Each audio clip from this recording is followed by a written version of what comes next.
नमस्कार दोस्तों, भगवान के सामने रोने से क्या होता है। आज हम भगवान के सामने रोने से क्या होता है इसके बारे में हमारे शास्त्रों में क्या लिखा है विस्तार से जानकारी देने का प्रयास कर रहे हैं। भगवान के सामने वही व्यक्ति रोता है जिसको भगवान पर पूर्ण विश्वास होता है। उसके साथ अच्छा होता है तब भी वह रोता है, और यदि वह दुखी होता है तो भी वो रोता है। वह हर स्थिति में भगवान को याद करता है। वह व्यक्ति जानता है कि भगवान देर कर सकते हैं पर एक दिन जरूर उसकी इच्छा को पूरी करेंगे। जो व्यक्ति भगवान के सामने रोता है उसका भाग्य बदल जाता है, उस पर भगवान की कृपा होने लगती है। उस व्यक्ति के साथ चाहे कुछ अच्छा ना भी हो तो भी उसका भगवान पर पूर्ण भरोसा होता है कि भगवान ही उसकी सहायता करेंगे।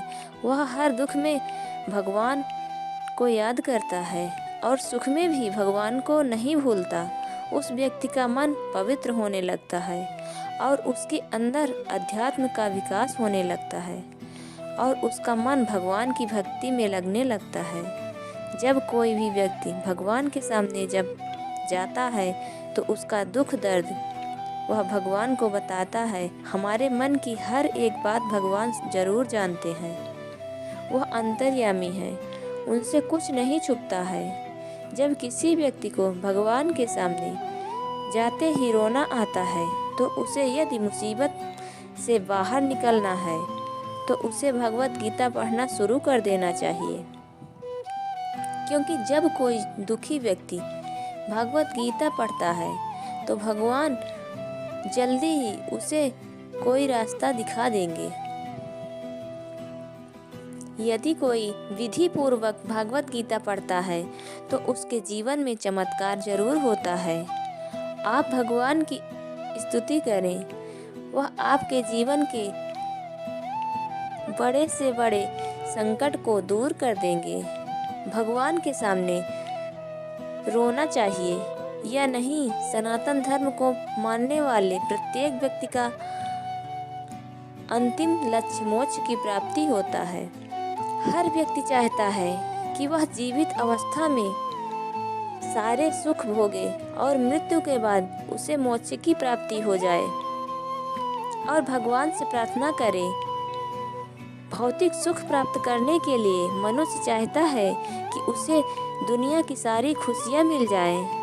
पर मनुष्य को इस बात पर गौर करना चाहिए कि भगवान का यह फर्ज होता है कि अपने भक्त का पेट भर जाए। आपको अगर अपनी ढेर सारी इच्छाओं को पूरा करना है तो उसके अनुसार मेहनत भी करना पड़ेगा। भगवान ने भी इस धरती पर जन्म लिया और अनेक संघर्ष किए, इसलिए सभी व्यक्तियों को किस तरह जीवन जीना है उन्होंने लोगों को यह बता दिया। इस धरती को मृत्युलोक कहा जाता है। मृत्युलोक पृथ्वी को इसलिए कहा जाता है कि व्यक्ति यहाँ पर अलग अलग योनियों में जन्म लेता है और मरता है, और 84 लाख योनियाँ होती हैं, जिसमें से मनुष्य का जन्म बहुत मुश्किलों के बाद, बहुत सी योनियों में भटकने के बाद मिलता है।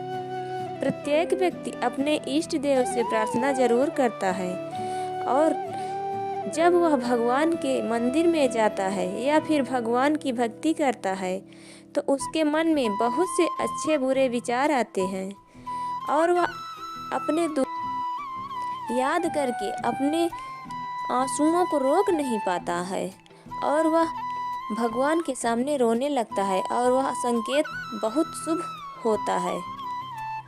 आप अपने दुख भगवान को बता रही हैं, क्योंकि यदि आप अपने दुख दूसरे लोगों को बताएंगी तो आपकी सहायता करने के बदले में आपसे कुछ भी मांग सकते हैं। दुख के समय भगवान ही आपकी सहायता करने के लिए किसी न किसी रूप में आपकी मदद करते हैं।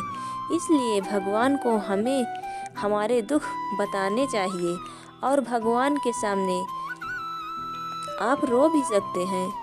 वो आपके दुख को समझेंगे, दूसरे लोगों की तरह आपका मजाक नहीं उड़ाएंगे। भगवान आपके दुखों को दूर करेंगे, आपके जीवन में कितनी भी बड़ी परेशानी आए, आप उसे भगवान को बताएं और सच्ची प्रार्थना करें तो आपको चमत्कारी फायदे होंगे।